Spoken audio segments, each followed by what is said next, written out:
Hello aspirants, कैसे हैं आप लोग। आई होप आप लोग एकदम बढ़िया चंगे होंगे। आपका मेंटल, फिजिकल और आपके एकेडमिक लेवल दोनों बूस्ट अप हो रहे होंगे एक साथ। ठीक है, तो आई होप ये सब अच्छा चल रहा होगा और ये सब अच्छा चलना भी चाहिए। ठीक है, क्योंकि ये पूरा एक साल की लॉन्ग जर्नी है गाइस, एक साल की। ठीक है, ओके, एक साल की ये लॉन्ग जर्नी है और ये लॉन्ग जर्नी आपको पार करनी है अच्छे से। और ये पार कैसे होगी सर? ये पार ऐसे ही होगी। कैसे? ऐसे ही होगी कि आप फिजिकली फिट हैं, साथ में आपका मेंटल ट्रॉमा भी आप अच्छे से हैंडल कर पा रहे हैं। ठीक है, और साथ के साथ आपका एकेडमिक लेवल में कंसिस्टेंसी रहे, तब आपका यूपीएससी पेपर तब निकलेगा। इसलिए कहते हैं कि जब यूपीएससी आप पेपर देते हो एक तरीके से आप ट्रेनिंग ही कर रहे हो। क्या कर रहे हो? एक तरीके से आप ट्रेनिंग ही कर रहे हो यूपीएससी की, ये पेपर देते देते। ठीक है, तो आज हमारा टॉपिक है सेंट्रल इन्फॉर्मेशन कमीशन। हम आ गए हैं लेक्चर 57 पे। रोज़ लेक्चर्स आ रहे हैं एंड देखो, मैंने ये चीज़ तो इंश्योर करी है कि हमारी तरफ से कंसिस्टेंसी की कोई कमी नहीं आ रही है। एकदम हम कंसिस्टेंट है आप लोगों के लिए। और आपको क्या करना है? आपको भी कंसिस्टेंट रहना है अपनी पढ़ाई के लिए। Every initiative is free from our side, right? तो आप भी कंसिस्टेंट रहिए, हम भी कंसिस्टेंट रहेंगे। और देखो किस तरीके से ये बिल्डअप होती है पूरी हमारी सोसाइटी, है ना। जो हमने ये सोसाइटी बनाई है हमारी यूट्यूब पे, हमारे इंस्टाग्राम पे। यूट्यूब पे हमारे 3 इनिशिएटिव चल रहे हैं। यहाँ पे 70 to 80 लेक्चर्स यहाँ पे अपलोड होंगे। कितने? 70 to 80 लेक्चर्स, जो बहुत ही इंपॉर्टेंट है। फिर हमारे पॉलिटी फोडो सीरीज़ है जिसमें 2025 में मोस्ट एक्सपेक्टेड क्वेश्चंस जो आने के चांसेस है वो होंगे। फिर क्या होने वाला है, जैसे ही हमारे 1000+ सब्सक्राइबर्स होते हैं, हम एक पूरी सीरीज़ लाने वाले हैं प्रीलिम्स की और मेंस की। ठीक है, उसको एनालाइज करेंगे। फिर आपको जो मज़े आएंगे ना ये सीरीज़ करने के बाद, जब आप प्रीलिम्स के क्वेश्चंस करोगे, फिर आप देखना, फिर आप बोलोगे यार क्या क्वेश्चंस एकदम मक्खन की तरह आपसे सॉल्व होंगे पॉलिटी एंड गवर्नेंस के। तो चलो अभी सेंट्रल इन्फॉर्मेशन कमीशन पे आते हैं, टाइम वेस्ट करे बिना। ठीक है, देखो भाई, सेंट्रल इन्फॉर्मेशन कमीशन, अगर आपको सीधी बात, नो बकवास में अगर आपको मैं बताना चाहूँ तो ये बात ये है कि सेंट्रल इन्फॉर्मेशन कमिश्नर एक कमीशन एक पर्दा है। क्या है? एक पर्दा है। क्या? ट्रांसपेरेंट। क्या? ट्रांसपेरेंट पर्दा है। ठीक है,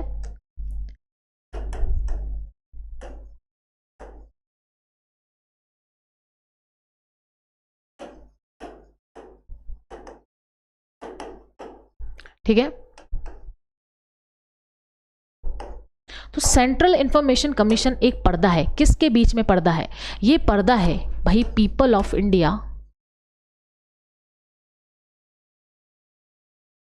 क्या? People of India and government working on different levels. ठीक है, गवर्नमेंट कहीं पे भी किसी भी सेक्टर में, चाहे वो एडमिनिस्ट्रेशन हो, क्या? एडमिनिस्ट्रेशन हो, एग्जीक्यूटिव हो, या लीगल बेसिस हो, या बिजनेस बेसिस हो, कंस्ट्रक्शंस लेवल्स हो, एनीथिंग जिसमें भी गवर्नमेंट का ठप्पा लगा हुआ है। ठीक है, क्योंकि गवर्नमेंट किससे पैसों से काम करती है ये बताओ? किसके रिसोर्सेज होते हैं? अस, पीपल ऑफ इंडिया हमारे रिसोर्सेज से काम करती है।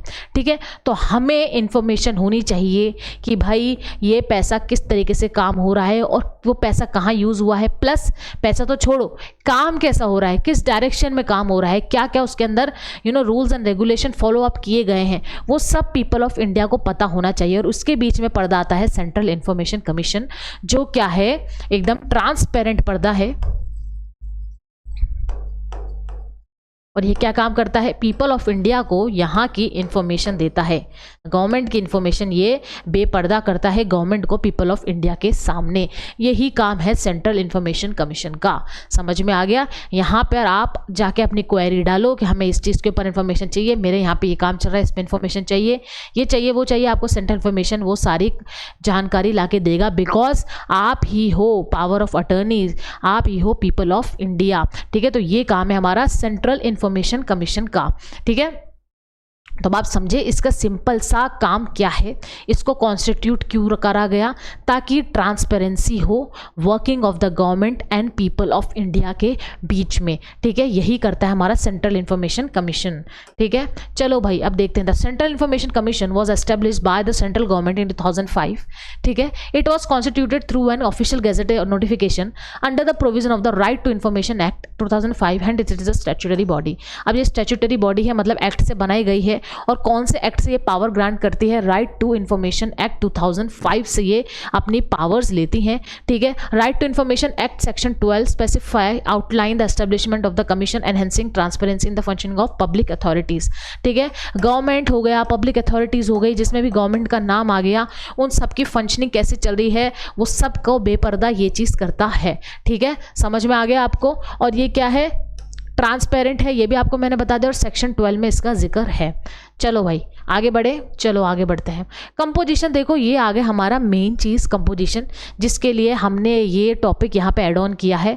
कंपोजिशन यहीं से यूपीएससी पकड़ लेता है, भाई आ जाओ कंपोजिशन बताओ। ठीक है, सबसे पहले इसमें एक चीफ इंफॉर्मेशन कमिश्नर होता है और 10 इंफॉर्मेशन कमिश्नर्स होते हैं। क्या 1+10, क्या 1+10 हमारा रेडी लेते हैं। ठीक है, 1+10 इसके अंदर होता है, एक तो चीफ इंफॉर्मेशन कमिश्नर होता है और 10 इंफॉर्मेशन कमिश्नर इसके अंडर होते हैं।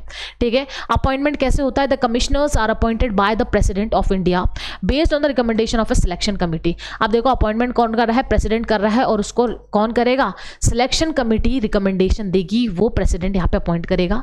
सिलेक्शन कमिटी में कौन कौन है, chaired by prime minister, leader of the opposition of Lok Sabha, union cabinet minister nominated by the PM. तो देखो पीएम के यहाँ पे 2 लोग हैं, एक तो वो खुद है और एक वो खुद नॉमिनेट कर रहा है। तो एक तरीके से देखो तो यहाँ पे जो मेजॉरिटी है ना, वो तो फिर रूलिंग पार्टी की आ जाती है, और यहाँ पे सिर्फ एक क्या है, लीडर ऑफ द अपोजिशन है। ठीक है, और वो भी लोकसभा के थ्रू आता है। ठीक है, समझ में आ गया। ये 3 मेंबर्स की हाई पावर्ड कमिटी है, हाई नहीं, ठीक है, कमिटी मान लो। ठीक है, तो ये क्या करते हैं यहाँ पे, ये एक सेकेंड, हाँ, रिकमेंडेशंस देते हैं। ठीक है, क्या करते हैं, रिकमेंडेशन देते हैं, किसको, प्रेसिडेंट को रिकमेंडेशन देते हैं कि भाई आप इसको बना दीजिए, और प्रेसिडेंट फिर उसको बना देता है। ठीक है, तो ये बहुत ही इंपॉर्टेंट है कंपोजिशन। और कंपोजिशन क्या था, 1 और 10, एक 1+10 प्लस इसके अपॉइंटमेंट कमिटी में जो 3 मेंबर्स थे, पीएम नॉमिनेटेड बाय पीएम और अपोजिशन ऑफ द लोकसभा, और प्रेसिडेंट इसको अपॉइंट कर देता है। क्वालिफिकेशन देखो, appointee must be person of eminence in public life with expertise in field such as law, science, tech, social service etcetera. ठीक है, तो भाई जो यहाँ पे अपॉइंटीज हो रहे हैं उनके पास एक एक्सपर्टीज होनी चाहिए। किस किस में एक्सपर्टीज, या तो वो लॉ में हो, साइंस में हो, टेक में हो, या सोशल सर्विस में वो एक्सपर्टीज हो। ठीक है, और देखो they can not be sitting members of parliament और एनी स्टेट और यूनियन टेरिटरीज। क्यों भाई सिटिंग नहीं होना चाहिए, बताओ क्यों सिटिंग नहीं होना चाहिए। ऑब्वियस सी बात है यार, यहाँ पे फिर पार्शियलिटी हो जाएगी ना, पार्शियलिटी हो जाएगी। अगर वो मेंबर है किसी जगह के, वो ऑलरेडी एक पॉलिटिकल ग्रुप से जुड़े हुए हैं, तो अगर उनके खिलाफ भी, अगर राइट टू इन्फॉर्मेशन में उनके खिलाफ भी कुछ ऐसी चीज़ होती है, तो वो क्यों उजागर होने देंगे। यहाँ पे पार्शियलिटी आ ही जाएगी ना, कहीं डिफरेंसेस सेटअप हो जाएंगे। इसलिए भाई यहाँ पे कोई सिटिंग मेंबर अलाउड नहीं है। Must not hold office of profit, और ऑफिस ऑफ प्रॉफिट भी इसको होल्ड नहीं करना चाहिए। ठीक है, मेंबर्स को। ठीक है, क्वालिफिकेशंस ये हैं। ठीक है, टेन्योर देखो, the commissioner serves a term of 3 years और अंटिल 65 years। देखो 3 years का मतलब क्या हो गया कि वो क्या है, इंडिपेंडेंट बॉडी है।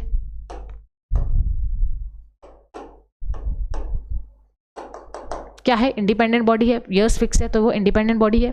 They are not eligible for reappointment, however an information commissioner may be appointed as the chief information commissioner provided that the combined service period does not exceed 5 years। ठीक है, तो एक तो होता है चीफ इंफॉर्मेशन कमिश्नर और एक होता है 10 इंफॉर्मेशन कमिश्नर। ठीक है, अब ये अगर क्या बनना चाहता है, चीफ इंफॉर्मेशन कमिश्नर बनना चाहता, तो इसका खुद का टर्म कितना था, 3 years था। ठीक है, तो ये चीफ इंफॉर्मेशन कमिश्नर बन सकता है कितने साल के लिए, 2 साल के लिए, कि भाई इनका जो पीरियड है डज नॉट एक्सिड 5 years, मतलब जो उसने टर्म दिया है प्लस वो टर्म ले रहा है, उन सबको दोनों को मिला के 5 साल से ऊपर नहीं जाना चाहिए। समझ में आ गया, 5 साल से ऊपर नहीं जाना चाहिए। ठीक है, कितने, 5 years। कंबाइन, याद रखना ये वर्ड कंबाइन। ठीक है। कंबाइंड 5 ईयर्स से ऊपर नहीं जाना चाहिए, वो भी सिर्फ कमिश्नर, ठीक है, चीफ इंफॉर्मेशन कमिश्नर नहीं, सिर्फ इंफॉर्मेशन कमिश्नर, ठीक है। देखो कितना similarity chief election, chief information, ठीक है। तो ये सब देखो, ये क्या हमारी इंडियन पॉलिटी की खूबसूरती दर्शाता है कि हर फील्ड में हमने क्या लगा रखे हैं, लोग लगा रखे हैं, ठीक है। और बस एक ही कमी है जो इंडिया को और खूबसूरत बना सकता है कि जो लोग लगा रखे हैं अगर वो अच्छे से वर्क करे without being in the corrupt practices, तो ये और भी सुंदरता से निखर के आए हमारे इंडियन पॉलिटिक्स एंड गवर्नमेंट, क्योंकि all over the world India जैसा पॉलिटिक्स कहीं नहीं है। सीरियसली आई एम सेइंग, इतना वाइड रिप्रेजेंटेशन होने के बाद भी इतना स्मूथ इलेक्शंस हमारे इंडिया करवाता है, ठीक है। इतने सही समय पे इलेक्शंस होते हैं, इतनी स्मूथली डेमोक्रेसी यहाँ पे फॉलो आउट होती है। बट कमी यही है कि जो ये अपॉइंटमेंट्स होते हैं इन एग्जीक्यूटिव, इन लेजिस्लेचर्स, राइट, सो ये जो ग्राउंड लेवल के वर्कर्स हैं, अगर वो थोड़ा सा करप्शन छोड़ के अगर अच्छे से वर्क करने लग जाए तो फिर इंडिया से सुंदर जगह कोई हो ही नहीं सकता, ठीक है। तो चलो भाई आगे बढ़े। चलो अब इसका रिमूवल देखते हैं। 2 तरीके से रिमूवल होगा, ठीक है। सबसे पहले तो प्रेसिडेंट खुद कर देगा, और अगर उसने मेंबर्स ने क्या करा, मिसकंडक्ट किया, तो वो क्या करेगा, सुप्रीम कोर्ट की एक इंक्वायरी बैठेगी। सुप्रीम कोर्ट की इंक्वायरी क्या बोलेगी कि हाँ भाई इसका मिसकंडक्ट क्या है, गिल्टी है, ये क्या इसको हम गिल्टी मानते हैं, और मेरे को बताओ जो उसका जो सुप्रीम कोर्ट ने बोल दिया कि गिल्टी है, इसको हटा दो, तो ये क्या मानना पड़ेगा, हाँ भाई मानना पड़ेगा प्रेसिडेंट को, यस बाइंडिंग है। इस तरीके से मेंबर्स हट जाएंगे। दूसरा तरीका है प्रेसिडेंट खुद कर सकता है कि इंडिविजुअल अगर इंसॉल्वेंट हो गया है, कंगाल हो गया है, ऑफेंस कर लिया है, पेड एम्प्लॉयमेंट है, या फिजिकल या मेंटली वो फिट नहीं है, तो प्रेसिडेंट खुद भी उसको निकाल सकता है। चलो भाई आगे बढ़े। पावर्स एंड फंक्शंस, ठीक है। The commission holds authority of civil code giving the power of, देखो सिविल कोड की अथॉरिटी क्यों है, ऑब्वियस सी बात है कि वो क्या करता होगा, फंक्शंस करता होगा, हियरिंग्स करता होगा, अपील हियरिंग्स होती होगी, पेनल्टीज वगैरह, इन्वेस्टिगेशन वगैरह होती है, इसलिए उसके पास एक सिविल कोड की पावर है, ठीक है। अगर ऐसा क्वेश्चन आ गया why information commissioner is known to hold civil code power, तो ये जो पॉइंट्स है इसमें से आप ये डाल सकते हो, ठीक है। जैसे कि अपील हियरिंग्स सुनते हैं, ठीक है, इंफॉर्मेशन कमीशन, ठीक है। Issue orders, can issue order to public authorities to provide request information ensuring information compliance with the right to information act, order issue करते हैं किधर, पब्लिक अथॉरिटीज पे ये ऑर्डर इशू कर देते हैं कि भाई ये इन्फॉर्मेशन की नीड है, फटाफट भेज, ठीक है, तो ये भेजनी पड़ती है, ठीक है। पेनल्टीज भी ये लगा सकते हैं ऑन पब्लिक इंफॉर्मेशन ऑफिसर्स पे, पेनल्टीज लगा सकते हैं अगर बहुत ही देर हो जाती है काम करने में, या वो अगर इलीगल प्रैक्टिसेस करते हैं तो, ठीक है। Investigation power, non disclosure of information, हाँ भाई इनके पास इन्वेस्टिगेशन पावर्स होती हैं, अगर ये चाहे तो एनडीए मतलब non disclosure, NDI non disclosure information के थ्रू ये पावर रिटेन करते हैं, इन्वेस्टिगेशन पावर्स ये निकाल सकते हैं एनडीआई, ठीक है, इन्वेस्टिगेट कर सकते हैं एनडीआई, पता है आपको ये। देखो एनडीआई क्या होती है कि ऐसी कुछ इन्फॉर्मेशन होती है, नॉन डिस्क्लोजर होती है, लेकिन अगर इन्फॉर्मेशन कमिश्नर चाहे तो उसको भी इन्वेस्टिगेट कर सकता है, ये भी इसकी आउटमोस्ट पावर है। और देखो report submit, chief information commissioner is required to submit annual report to government then present before each house of the parliament, और ये गवर्नमेंट को क्या करते हैं, एनुअल रिपोर्ट देते हैं, और वो रिपोर्ट क्या होती है, पार्लियामेंट के बोथ हाउसेज में ये प्रेजेंट होती है, ठीक है, समझ गए। ये है इसकी पावर्स।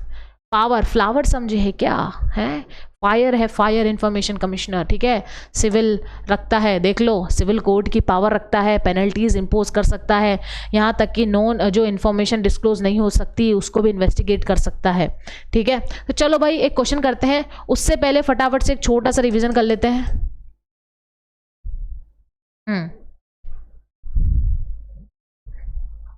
ओके, ठीक है। चीफ सेंट्रल इंफॉर्मेशन कमीशन हमने देख ही लिया, ठीक है भाई, क्या है वो, क्या है, एक पर्दा है किसके बीच में, पीपल ऑफ इंडिया और गवर्नमेंट इंस्टीट्यूट्स, गवर्नमेंट वर्किंग के बीच में, राइट, देख लिया हमने। और पर्दा भी क्या है, ट्रांसपेरेंट है। फिर हमने देख लिया 2005 राइट टू आरटीआई एक्ट 2005 से ये स्टैट्यूटरी बॉडी बनी है, और ये इंडिपेंडेंट बॉडी है, क्या है, इंडिपेंडेंट बॉडी है, 3 इयर्स इसको दे रखा है टर्म, ठीक है। और ट्रांसपेरेंसी रखती है, पब्लिक अथॉरिटीज है, पब्लिक क्या वर्क कर रही है उसको रिलेटेड। कंपोजिशन क्या है, एक चीफ इन्फॉर्मेशन कमिश्नर है और 10 इन्फॉर्मेशन कमिश्नर है। अपॉइंट कौन करेगा, इसको प्रेसिडेंट करेगा, लेकिन एक कमेटी के द्वारा। कमेटी में 3 लोग हैं, PM, leader of the opposition और यूनियन कैबिनेट मिनिस्टर। जो कौन अपॉइंट करेगा, पीएम खुद अपॉइंट करेगा, ठीक है। फिर हमने क्वालिफिकेशन देख ली इसकी कि भाई इनको लॉ और सोशल सर्विसेज टेक्नोलॉजी में एक्सपर्टीज होनी चाहिए, सिटिंग मेंबर नहीं होने चाहिए, टेन्योर कोई ऑफिस ऑफ प्रॉफिट इनको नहीं होना चाहिए। हमने टेन्योर देख लिया 3 ईयर्स या 65 ईयर्स के लिए है। नॉट एलिजिबल फॉर रीअपॉइंटमेंट, पर information commissioner can be appointed for the chief information commissioner, but दोनों का जो क्राइटेरिया है वो 5 साल तक हो जाना चाहिए, मतलब 5 साल से ऊपर नहीं कर सकते, ठीक है, दोनों को कंबाइन करके, ठीक है। फिर हमने रिमूवल देखा, प्रेसिडेंट कर सकता है 3 चीज़ों पे, अगर वो फिजिकली मेंटली इल है, अगर वो कंगाल हो चुका है, या वो ऑफिस ऑफ प्रॉफिट बाहर से ले रहा है, ठीक है, या वो कोई कन्विक्टेड है ऑफेंस के लिए। लेकिन अगर लगता है कि वो मिसकंडक्ट कर रहा है तो वो कहाँ जाएगा, सुप्रीम कोर्ट के इंक्वायरी के अंडर जाएगा। फिर सुप्रीम कोर्ट जो भी डिसीजन देगी वो बाइंडिंग होगा किसके ऊपर, प्रेसिडेंट के ऊपर। अगर गिल्टी तो गिल्टी, नॉट गिल्टी तो नॉट गिल्टी, समझ गए। तो चलो भाई, ये हो गया हमारा रिमूवल। पावर्स हमने बताई दी कि भाई सिविल कोर्ट की पावर है, और सबसे इंपॉर्टेंट पावर क्या है कि अगर नॉन डिस्क्लोजर ऑफ इंफॉर्मेशन भी है तो उसको भी वो इन्वेस्टिगेट कर सकता है, ठीक है। चलो अब सिंपल सा क्वेश्चन है वो कर लेते हैं। Chief information commission falls under which of the following, किसमें जाता है chief information commission? Ministry of personnel, ठीक है, आप लोगों के लिए ही बना है, ठीक है, तो मिनिस्ट्री ऑफ पर्सोनल में ये जाएगा, ठीक है। तो चलो भाई, बहुत ही शॉर्ट समय में जो हमने ये लेक्चर कंप्लीट करा है वो काबिल तारीफ है। किसके लिए? अपन सब के लिए, ठीक है।